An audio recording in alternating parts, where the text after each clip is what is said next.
we remain steadfast in our commitment in delivering local news that matters, stories that inspire, enriching the lives of Filipinos in the Philippines and across the globe. This is your GMA Regional TV. Buong puso para sa Pilipino.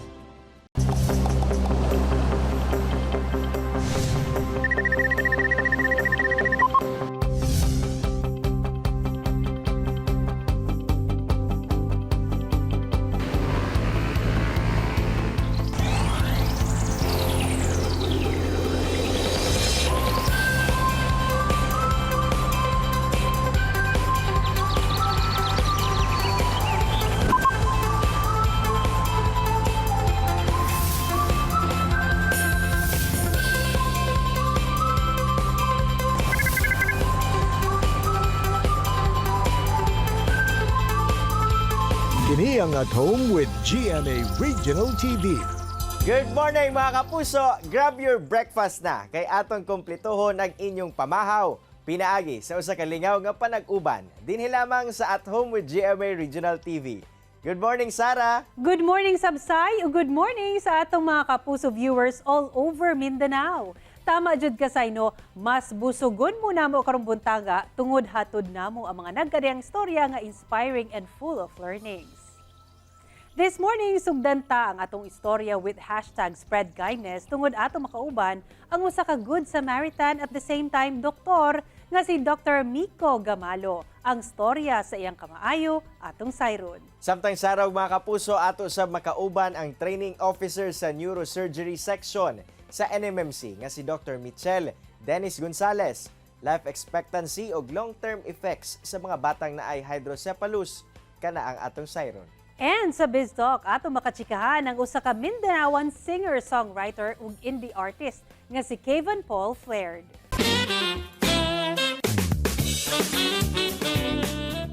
Mga kapuso, karong buntaga ato makauban ang usa ka Mindanaoan singer nga si Kevin Paul Flaird. Good morning, Kevin, ug welcome sa At Home with the GMA Regional TV. Kumusta ka? I'm alright, and thank you for everything that God blessings that given me my life for this opportunity. Ayan. So, Kevin, how did you start your career in singing? I started career in singing when I was younger age, maybe the consist of 3 years old until now. And then when I started influence up there, it was I'm singing like the standard songs like Frank Sinatra or Matt Monroe at least. And later, when I was going to teenager or something, I went to the grunge, alternative rock, and post-grunge scenes. Ayan, so Kevin, you are into rock genre. How did rock songs change your life?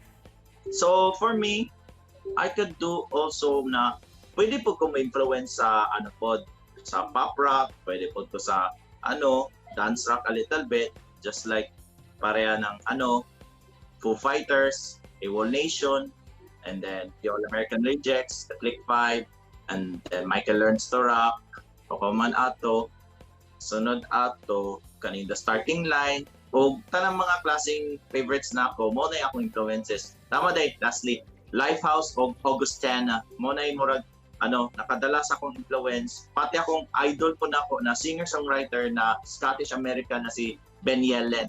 Although, ang yang songs, gwapo, putok kay siya sa in the year 2004 called Come On.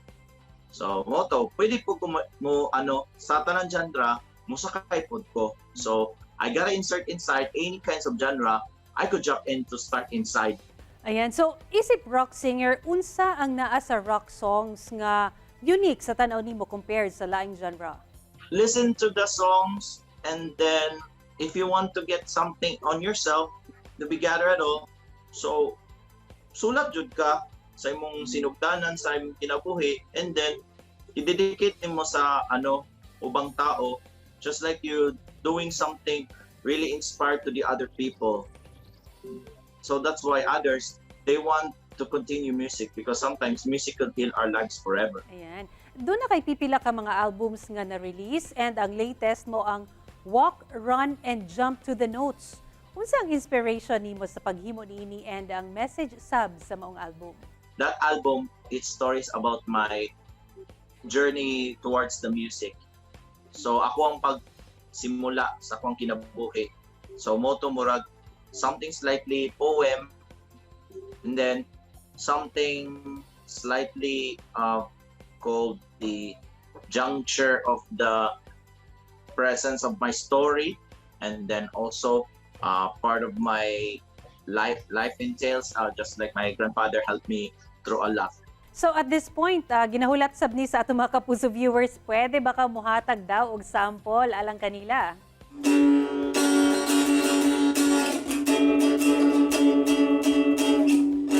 Shadows fill an empty heart, slums fading for all the things that we are or not saying. Can we see beyond the scars to make it to the dawn? Changing colors of the sky and open up to ways to make me feel alive. The days I loved you for all the things that never died. Can make it to the night. Love will find you. What about now? What about today? What if you make me all that I was meant to be? What if our love never went away? What if it's lost behind words we could never find? Maybe before it's too late. What about now? Yan, ang galing. I'm sure na-inspire ang ating mga viewers, and of course, maraming salamat Kevin Paul Flaird sa time nga gihatag nimo sa amo dinhi sa At Home with GMA Regional TV. God bless and stay safe always. Stay tuned mga kapuso, mabalik pa ang At Home with GMA Regional TV. Kini ang At Home with GMA Regional TV.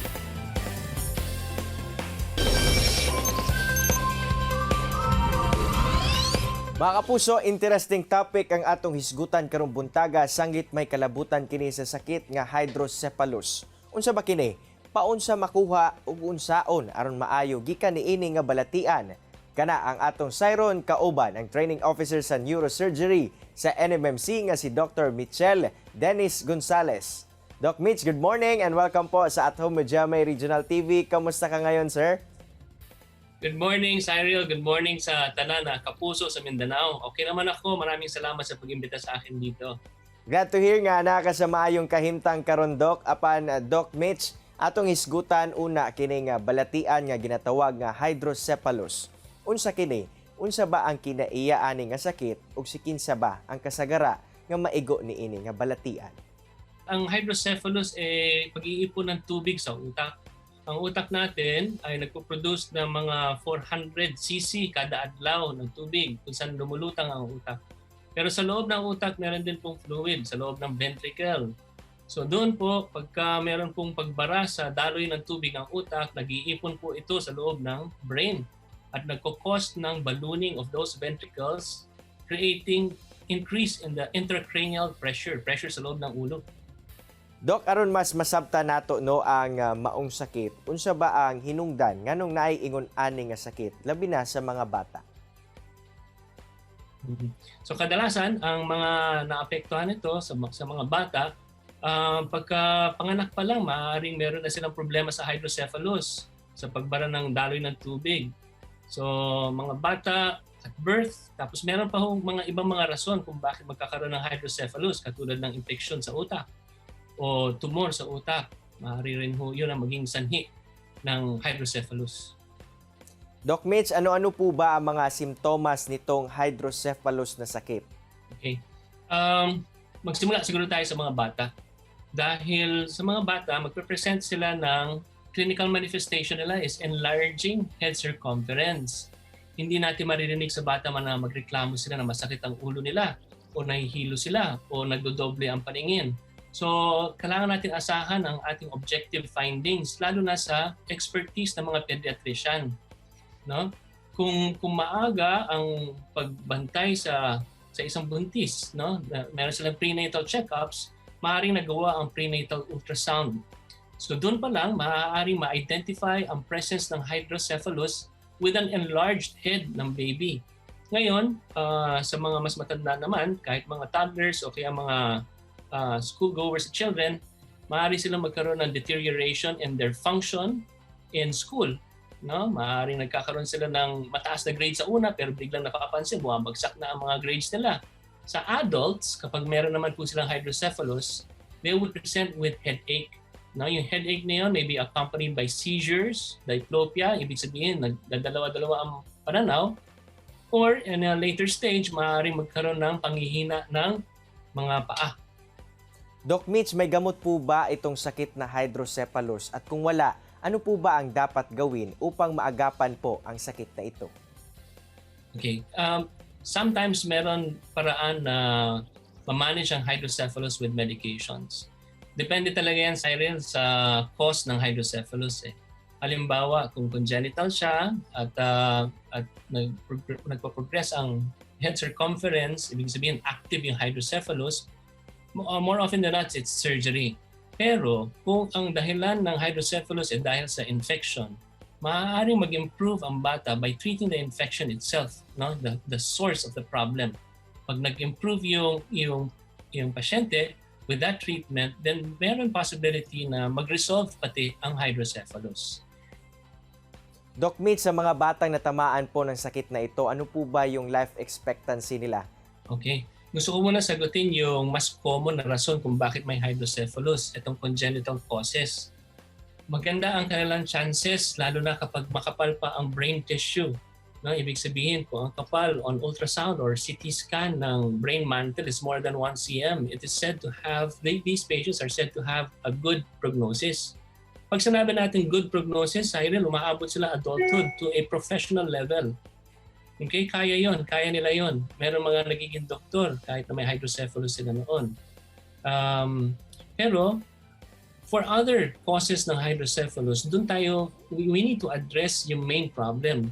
Kung infection siya, kung tumor siya, kung was it a bleed, kung stroke siya, doon na pupunta ang focus ng prognosis ng isang pasyente.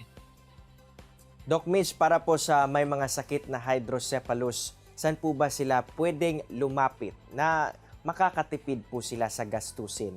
At anong mga ahensya po ba ang pwede nilang lapitan upang matulungan sila? Okay, thank you ulit sa question yan kasi importante malaman ng mga kapuso natin. Ang pinakamabuting puntahan na institusyon ay kung nasaan po ang mga espesyalista sa neurology tsaka sa neurosurgery. So, para ho ma-address, ma-evaluate at mabigyan ng mga options para sa bata o sa pasyente. So, dito sa lugar ho natin, yung mga tertiary hospitals natin are all capable of managing hydrocephalus. But mainly dito sa ating institution sa Northern Mindanao Medical Center, we are able to support patients with hydrocephalus, particularly children with hydrocephalus, through the help of Rotary International, ang foundation ng Rotary, that through the Rotary Club of Center Point has provided the section of neurosurgery several units of shunts that we could provide for free sa atong mga pasyente na may hydrocephalus. We're referring to children with hydrocephalus, Cyril. So, nang sa ganun ma-address ho namin na maaga ang kakailanganin ng isang pasyente may hydrocephalus. And that comes also with continued follow-up. No? Hindi lang operasyon, we request our patients to come back for close follow-up after the surgery. Daghang kayong salamat, Doc Mitch, sa imong oras nga gihatag dinhi sa At Home with Jamay Regional TV. Sigurado ko nga daghag natun-an ang atong mga kapuso karong buntaga ug panghinaot namo nga nakatabang atong programa ngadto kanila. Amping kanunay. Okay, salamat. Mga kapuso, ayaw mo og hawa ha, kay mo balik pa ang At Home with GMA Regional TV. Kini ang At Home with GMA Regional TV.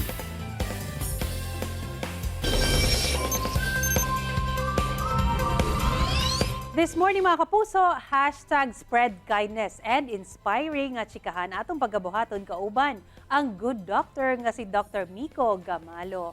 Hello, Doc. Good morning ug welcome sa At Home with GMA Regional TV. Kumusta po kayo? Yes, hello po. Good morning sa tanan. So, Doc, daghan na ang na-curious about nimo, especially with that viral post of yours. But before that, can you tell us quickly, kinsa ba si Doc Miko Gamalo?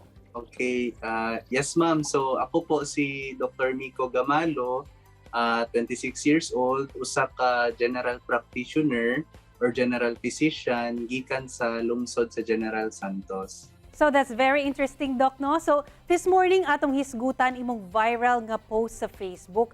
Unsa ba kini nga post ug ngano nahimo kining viral? And sa imong post dili mo ubos sa 30,000 shares na kini. Gi-expect ba nimo nga mahimo kining viral? So nagsugod ra kining post na ni na simple lang. Nag-ingon ra ko nga ako si Dr. Gamalo ug nagahatag ako og libre nga check-up para sa mga kabos o mga layo sa doktor. Una-una, mas priority unta na ako itong mga taga-Gensan, pero kay daghan man ang naganahan sa akong gipost. So kini ni paspa siya ni kalat sa social media kay daghan kaayo ang nag-share. Maong ni viral siya. Una-una gi-share lang nako ni sa gitag lang nako akong ginikanan, akong asawa, and then ang akong igsuon. So abi nako ang ma-reach lang nako within Gensan lang, and siguro to some extent gawas-gawas gamay sa Gensan, pero fortunately grabe nag-abot gyud 27,000 shares, and then nakaabot na gyud sa Luzon. So wala jud ko nang expect na ingani ka ato kalayo ang maabot sa akong post.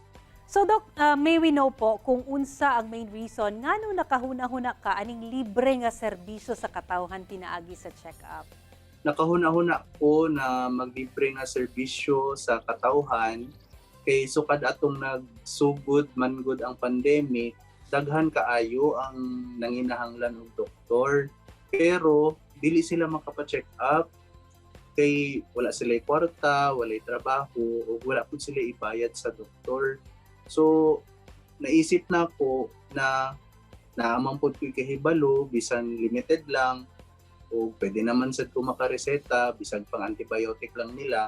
So, why not na mutabang na lang po sa katawhan. So, kad ba kaniadto, Doc, gusto na jud nimo mahimong doktor o unsa o kinsa ang naka-inspire sa imuha to pursue that noble profession? Yes, ma'am. It's a very big yes, good. So, katong bata manggod ko, ma'am, masakiton ko na bata. Unya ang ako ang doktor, si Dr. Cosette Panes, pirmi ko niya, ginaatiman every time na ma-hospital ko. So, dito, na-realize na ko na maayo ang trabaho sa mga doktor o makatabang yun sila sa mga naisakit o sa mga nanginahanglan. So sa gamay pa ko, niingon ko sa akong mga ginikanan na mag-doktor ko kay gusto sab na ako magkatabang sa katawhan. So far, Doc, pila na ba ka mga pasyente imong libre nga naserbisyohan?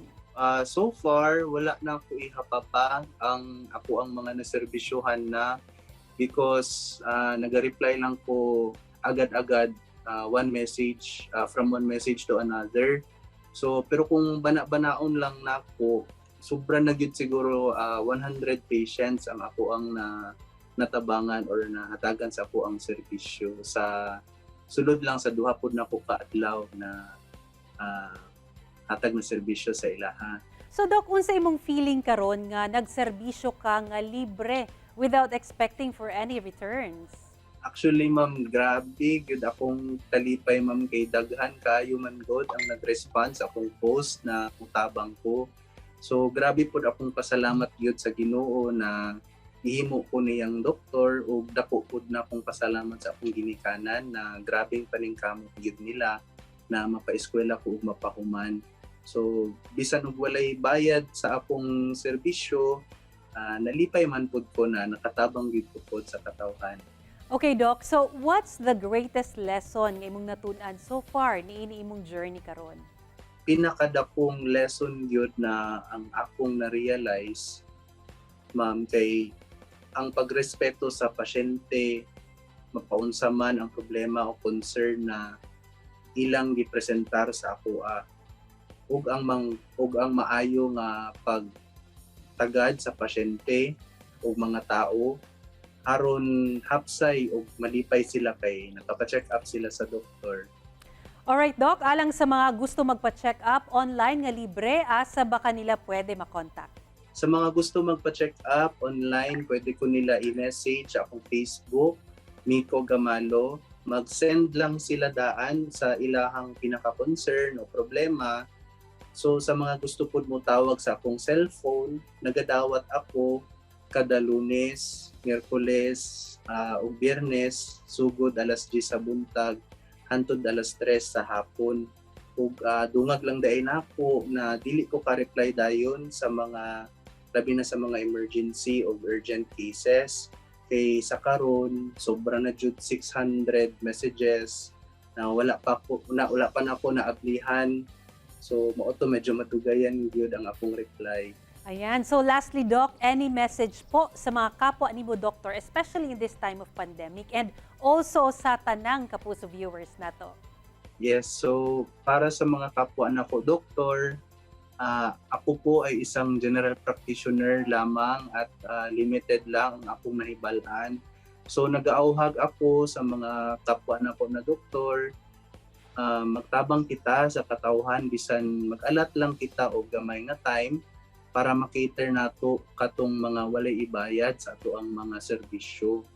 Ug sa mga Kapuso viewers, kini si Dr. Miko Gamalo, andam na mutabang sa inyong tanan.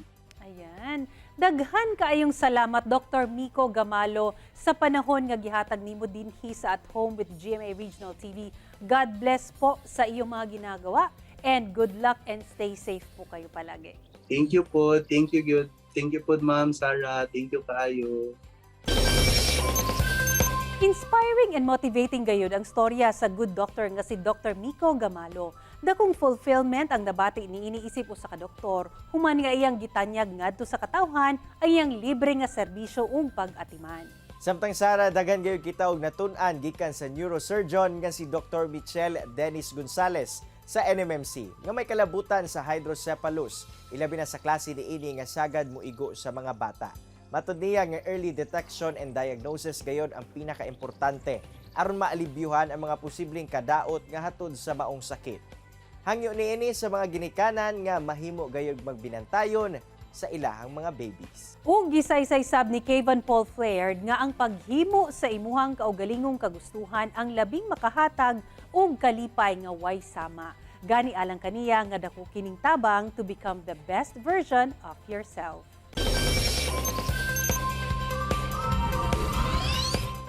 Mga kapuso, truly inspiring and motivating yun ang mga storya nato this morning. Sama na lamang aning panultihon gikan kang Bernice Johnson Rigon nga life's challenges are not supposed to paralyze you. They're supposed to help you discover who you are. Mga kapuso, makita pagbalik ang atong episode pinagi sa pagbisita sa www.gmaregionaltv.com ug ayaw kalimot na mag-subscribe sa ato ang official YouTube channel sa GMA Regional TV. See you tomorrow, mga kapuso. Remember, always be hopeful and always smile. Ako si Sara Hilomen Velasco. Kinisab si Cyril Chavez. Buong puso para sa Pilipino.